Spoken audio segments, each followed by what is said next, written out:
The past doesn't whisper, it waits. It settles in the marrow of your bones, a sediment of all you've loved and lost, and for 40 years a particular stratum of that sediment had been cold and hard as granite.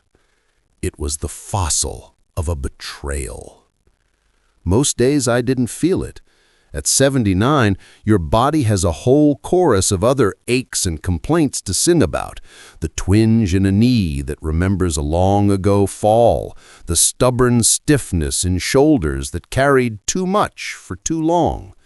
But this old ache was different. It wasn't in the joints. It was in the ghost limb of a trust I'd once had. I live a quiet life. A life built carefully, brick by brick, over the rubble of what came before. My days have a gentle rhythm, orchestrated by the sun through the bay window of my small, comfortable home, and the soft, familiar sounds of my wife puttering in her garden. This particular morning, the rhythm was the same. The kiss on my forehead from her, the slow, deliberate walk with my cane to the kitchen for tea, the rustle of the newspaper. It was a good life, a life I was proud of. I had rebuilt everything that could be rebuilt except for that one sealed-off chamber in my heart. The coffee shop was my sanctuary, a place of murmured conversations and the rich, bitter scent of roasted beans. I settled into my usual corner chair, the one with a view of the street, and unfolded the Gazette. The world news was its usual dismal self, so I turned to the local section, looking for the mundane stories of town council meetings and high school football victories. That's when I saw him. The air left my lungs in a soft, silent rush. It was a feature article titled Local Entrepreneur Eyes Legacy Project, Thomas Walsh's Last Big Deal. And there he was, Tom. Older, of course. The boyish, sandy hair was a thin, distinguished silver now, carefully styled. The lines on his face were deeper, but they framed the same confident, almost smug smile that had once felt like a brother's. He wore a sharp suit, his hand resting on a rendered model of a sprawling commercial complex. The article gushed about his vision, his return to the area after decades away, his plan to sell this prime piece of land to a group of out-of-town investors for a sum that made my head spin. His swan song, he called it, his clean escape into a comfortable retirement. The paper trembled in my hands.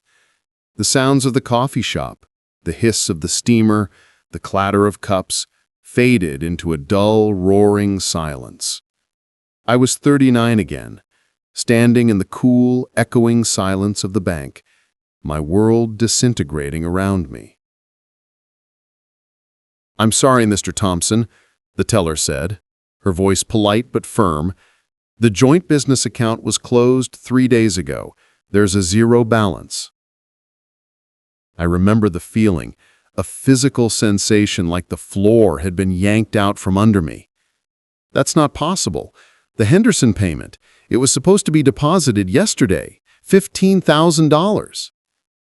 "The only transaction was a withdrawal for the full remaining balance," she said, pushing the slip of paper toward me. It was Tom's signature, flawless, unmistakable. I stumbled out of the bank into the blinding sunlight. Our workshop, which had smelled of sawdust and promise just hours before, was a tomb. Tom's tools were gone, his truck was gone, the client list, the ledgers, all gone. He had taken every cent, every client contact, every shred of our shared dream. He hadn't just stolen my money, he had stolen my future, and he had hollowed out our past, making every memory a lie. I blinked, and the memory released its grip. I was back in the coffee shop, an old man with a cane and a racing heart. The face in the newspaper smiled up at me, untouched by time or conscience. 40 years. For 40 years I had carried the weight of that betrayal, while he had apparently floated through life, charming and scheming, until he was ready for one final grand score. A coldness settled over me, a clarity I hadn't felt in decades. This wasn't the hot, blind rage of a young man. This was something else. Something deep and patient and glacial. He thought he could come back here to the very place where he'd shattered a life and orchestrate his triumphant exit? He thought the past was buried? No, the past wasn't buried. It was sitting in a coffee shop, reading the newspaper. The following days were a strange duality. On the surface, my life was unchanged. I ate my meals. I listened to my wife talk about her roses. I nodded along to the television. But beneath that placid surface, a different man was awake. A man I hadn't been in a very long time. The craftsman, the strategist, the one who could see the weakness in a piece of wood or a plan. Old habits do indeed die hard.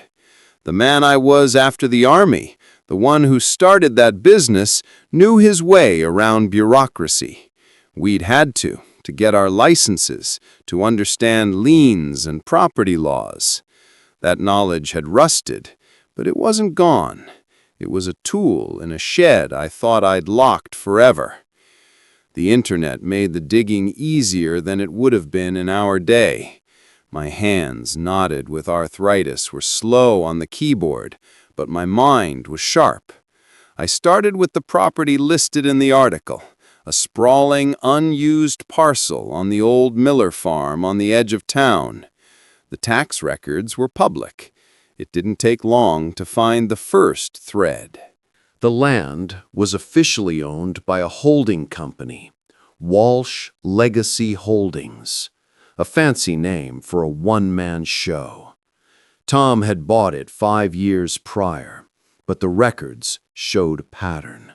A lien from a contractor who'd never been paid in full for a preliminary survey. It was small, just a few $1,000s, but it was a cloud on the title. Then I found the back taxes, 2 years' worth, quietly accumulating penalties and interest. He'd let them slide, probably confident that the massive payout from the sale would cover it all with plenty to spare. He was cutting corners. He was always cutting corners. I was the one who used to insist on squaring everything away, on doing things right. "You worry too much, brother," he'd say, clapping me on the back. "Have a little faith." Faith. I nearly laughed out loud at the memory, the sound bitter in my silent study. I went deeper, cross-referencing permits, business filings, everything I could access. I knew how to read these documents, the way a carpenter reads grain. The story they told was clear. Thomas Walsh was over-leveraged. This deal wasn't just his retirement, it was his lifeline. Without it, the whole house of cards would collapse. The investors, a group from the city called Pinnacle Ventures, were being sold a bill of goods. Tom was presenting a clean, profitable package, omitting the sticky details of debt and legal entanglements. A part of me, the part that had built a life on integrity, hesitated. Was this who I was? A vengeful old man lurking in the digital shadows?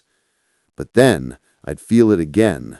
The visceral plunge of despair in that bank, the months of shame and struggle that followed, eating soup from a can in a cold, rented room because my best friend had decided I was worth less than a stack of bills. This wasn't vengeance, not exactly. It was a correction, a balancing of the scales. The plan formed with a craftsman's precision. I would be a ghost.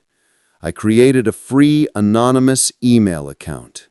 I compiled every document I had found, the lien notices, the tax delinquency reports, the business filings that showed his company's precarious footing. I arranged them in a clear, damning sequence. I wrote no message, offered no explanation. The truth, presented plainly, would be accusation enough. I found the contact information for Pinnacle Ventures. Then, remembering the hungry look in the eyes of a young Gazette reporter I'd read who specialized in corporate fraud, I found her email too. Rebecca Yee. Her byline photos showed a sharp, intelligent face. My finger hovered over the send button. For a long moment, I was suspended between the man I was and the man I had been forced to become. I saw my wife's face, her unwavering kindness. Would she recognize this person executing this cold, calculated strike? But this wasn't her burden to carry. This was mine. A 40-year-old debt, finally called due. I clicked send. The documents vanished into the ether. There was no fanfare, no clap of thunder, just the quiet hum of my computer. The deed was done. The wait was its own kind of torture. For the first couple of days, every ring of the phone, every notification on my tablet made my heart stutter. I scanned the Gazette online with an intensity I usually reserve for medical test results. Nothing. Had I been wrong? Had my old man's understanding of the modern world failed me? Maybe such things were commonplace now, just bumps in the road for big deals. Maybe they'd just pay off the liens and move on. The thought was a fresh humiliation. I had thrown my stone, and the pond had remained placid. Then, on the 5th day, it began. It was a small article at first, buried in the business section. Questions arise regarding Walsh Legacy Project. Rebecca Yee's byline. My breath caught. She had taken the bait. The article was careful, citing documents provided to this publication that raised concerns about title clarity and financial obligations on the property. It was a start. The next day, the story was on the front page of the business section. Pinnacle Ventures pauses land acquisition amid due diligence concerns. The language was corporate and dry, but I could read the panic between the lines. The investors were getting cold feet. My anonymous package had done its work, seeding doubt, forcing them to look closer at the cracks Tom had tried to plaster over. I followed the trail online, on local business forums and community pages. The whispers were turning into shouts. Someone mentioned the unpaid surveyor coming forward.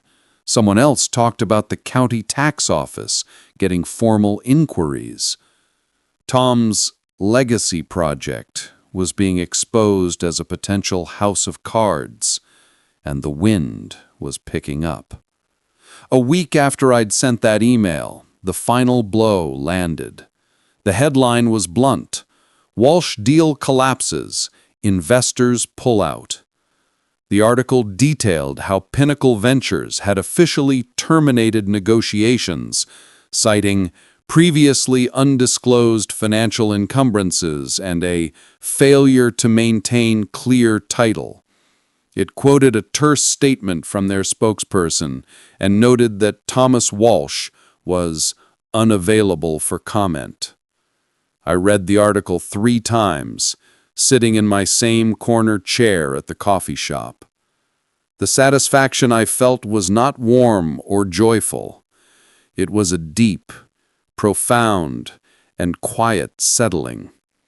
The granite stratum in my soul finally shifted, its weight lessening after 40 decades.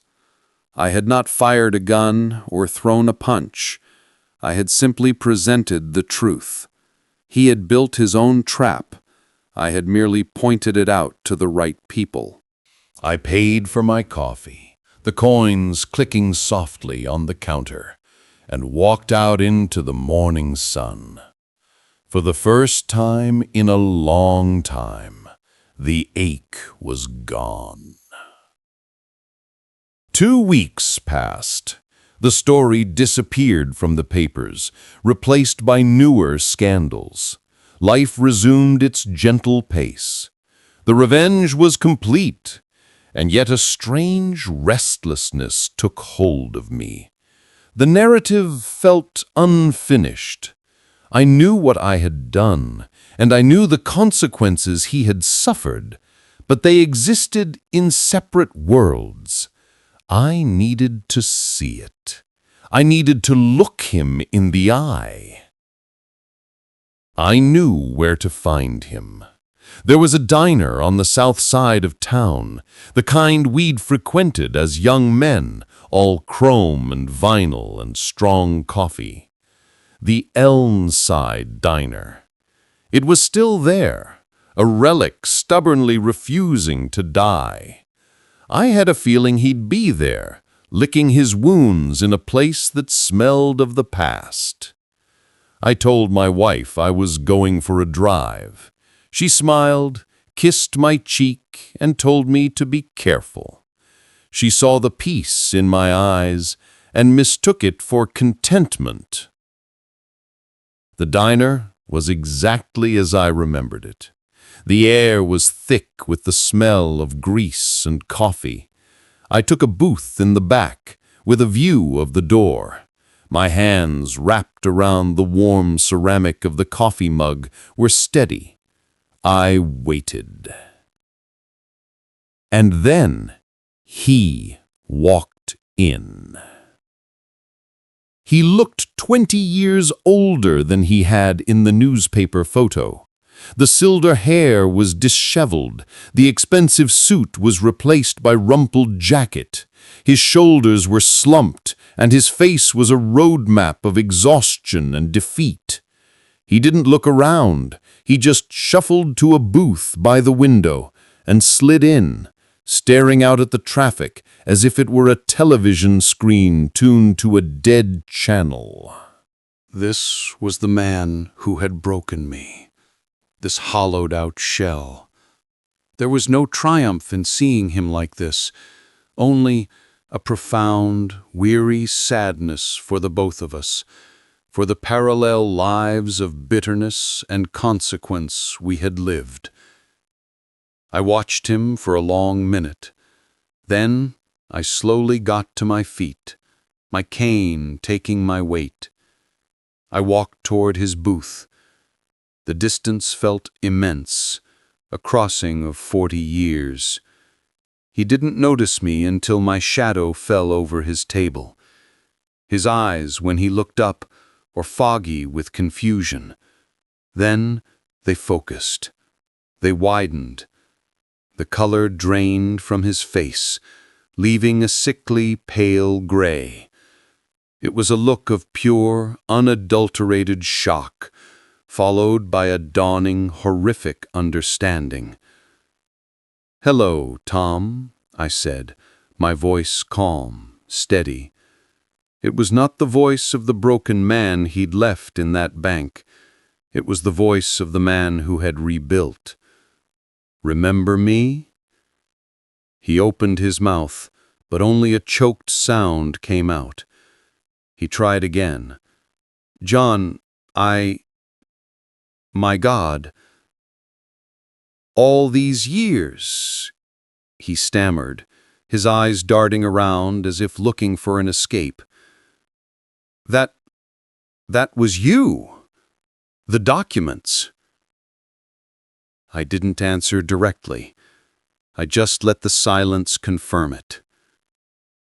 He looked down at his hands, twisting a paper napkin. "That was a lifetime ago, John. I was a different person. I was desperate. I made a mistake." "A mistake," I repeated, the word feeling foreign and inadequate on my tongue.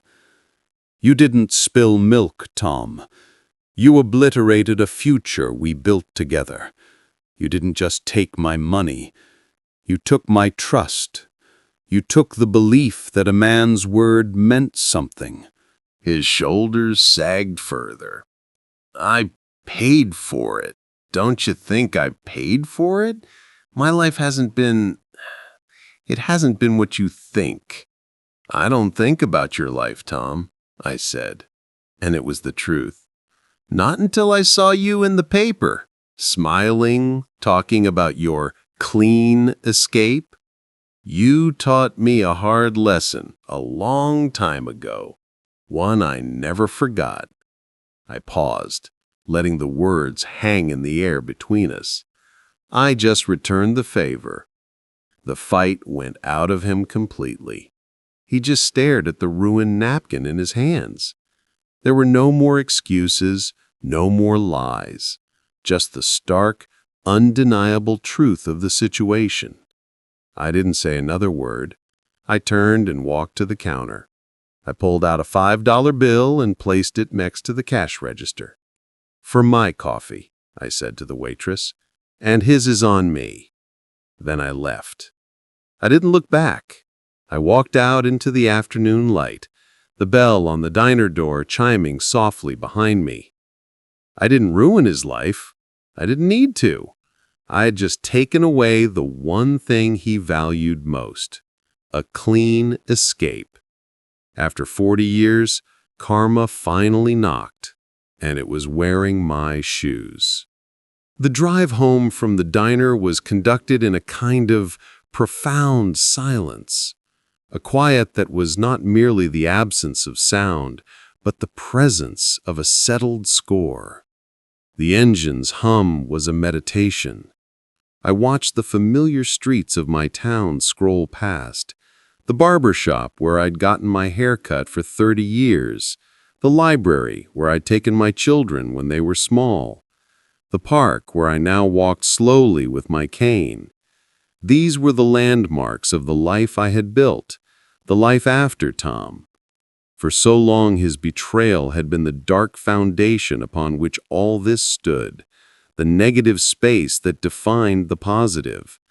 Now, it felt like that foundation had been excavated and filled with something solid, something of my own making.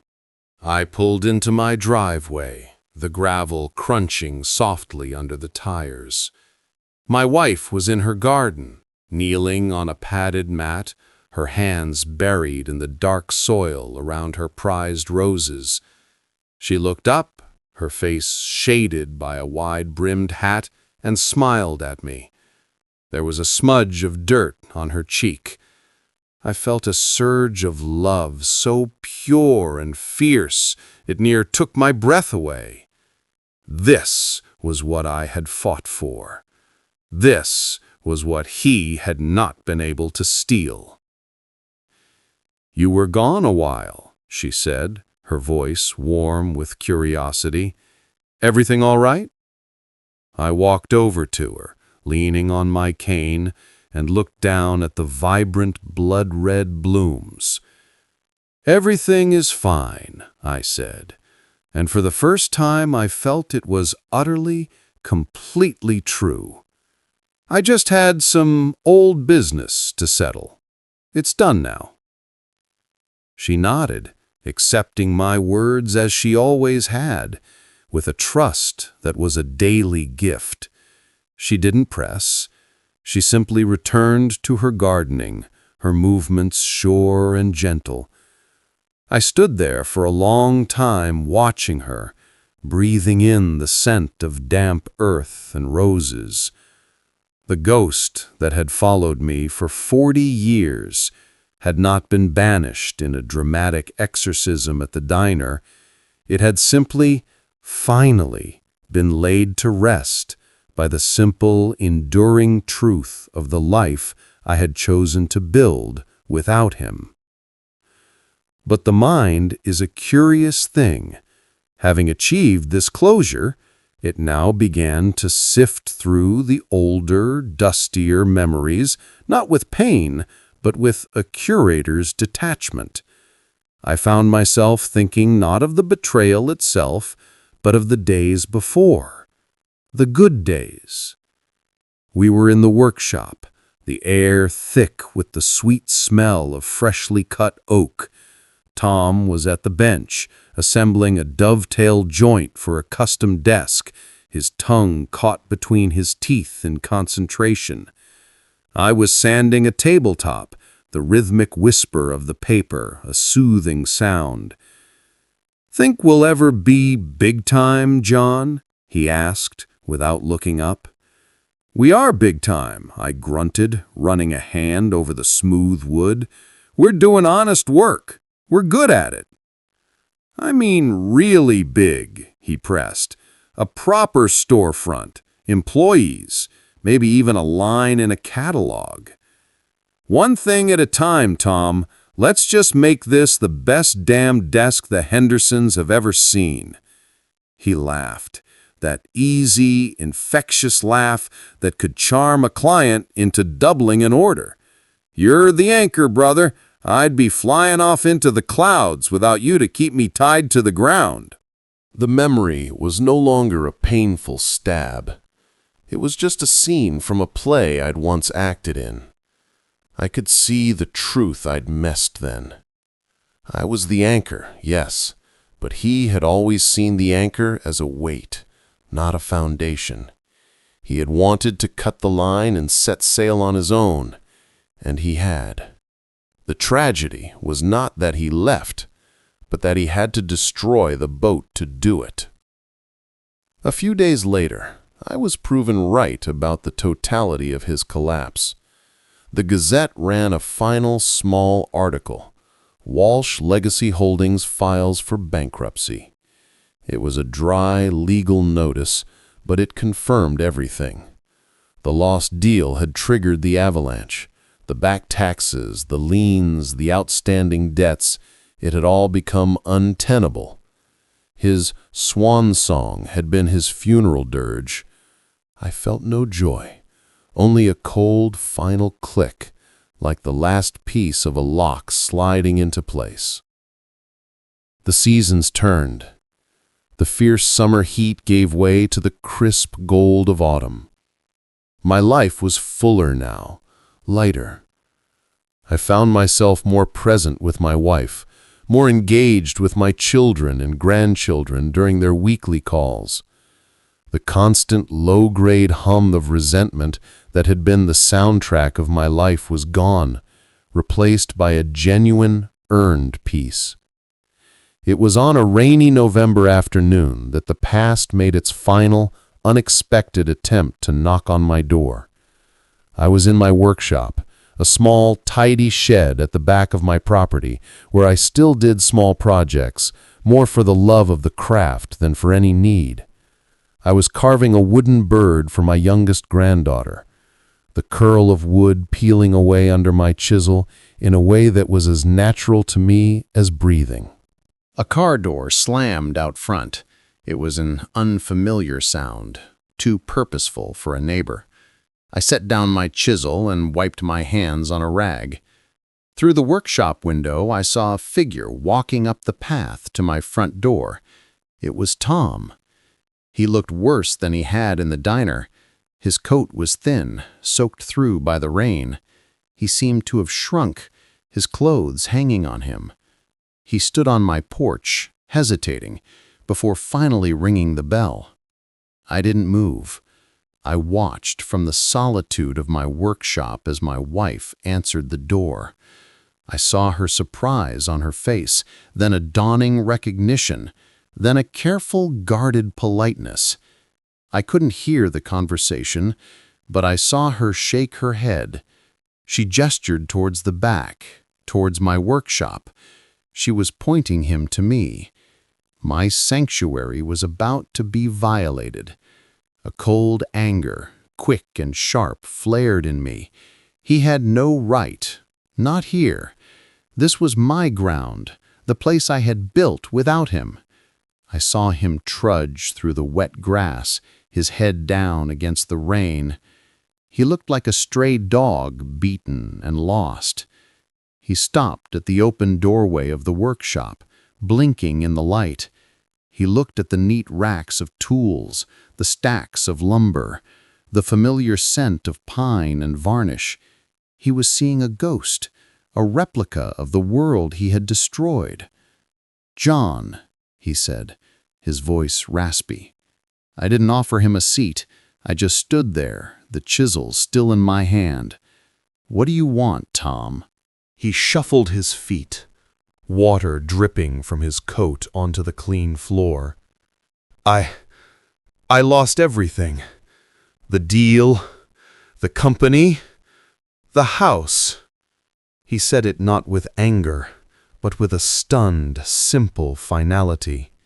"I know," I said. "I read the papers." He looked at me then, and his eyes were pools of a raw, bewildered pain I had never seen in him before. The charm was utterly gone, burned away by failure, leaving only the naked core of the man. "Why, John? After all this time, was it just hate?" I considered the question.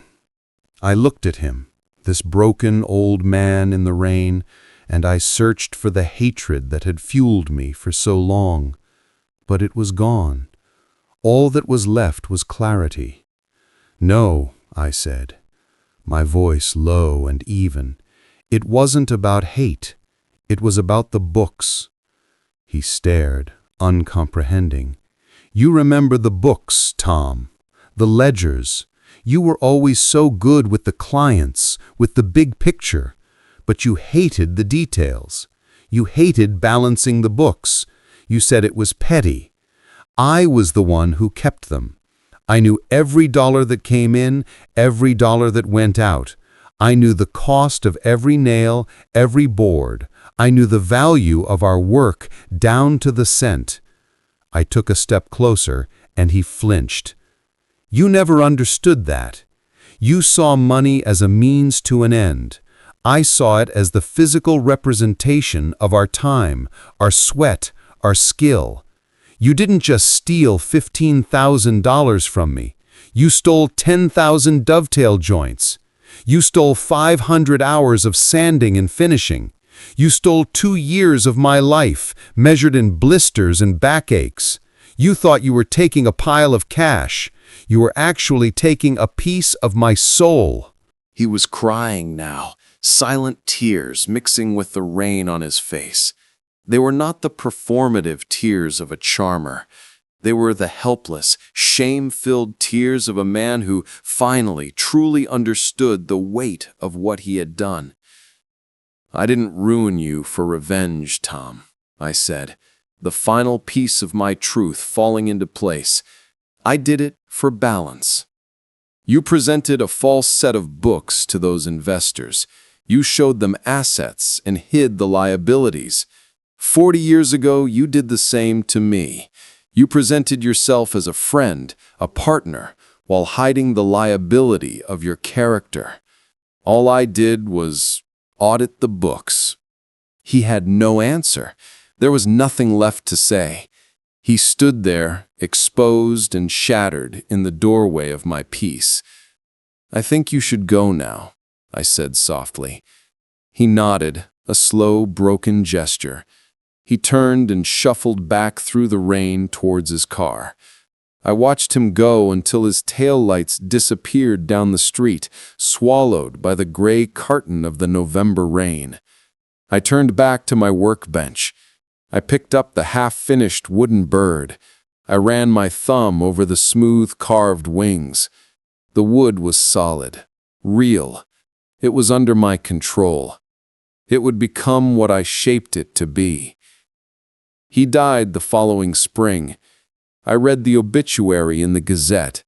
It was brief and unflattering, mentioning his failed recent business venture and noting he was survived by a daughter from a long-ended marriage who lived out of state. There was no mention of a distinguished career, of community service, of a legacy. It was the obituary of a man who had become irrelevant. The stone I had thrown had caused ripples, and now the pond was still again, as if he had never been there at all. I did not go to the funeral. There was no point. My mourning for him had been done 40 years ago in a bank lobby. Today, the sun is bright. My wife is in her garden, and the roses are in full, spectacular bloom. I sit on the porch with a glass of iced tea, my cane leaning against the chair. The past is no longer a cold stone inside me. It is a story I have told you. It has a beginning, a long, arduous middle, and an end. I think about karma. People talk about it as a cosmic force, a universal justice that operates on its own schedule. I don't believe that anymore. Karma is not a force that comes for you. It is a consequence you build for yourself with every choice, every betrayal, every corner cut. Tom built his own karma, brick by rotten brick, over 40 years. He was just waiting for the storm to come and knock it all down. All I did was bring the rain. And as I sit here in the warmth of the sun, surrounded by the life I built with my own 2 hands, I can finally say, with a clean heart and a quiet mind, that it was enough. What is the line between justice and revenge? And when does the pursuit of one become the burden of the other?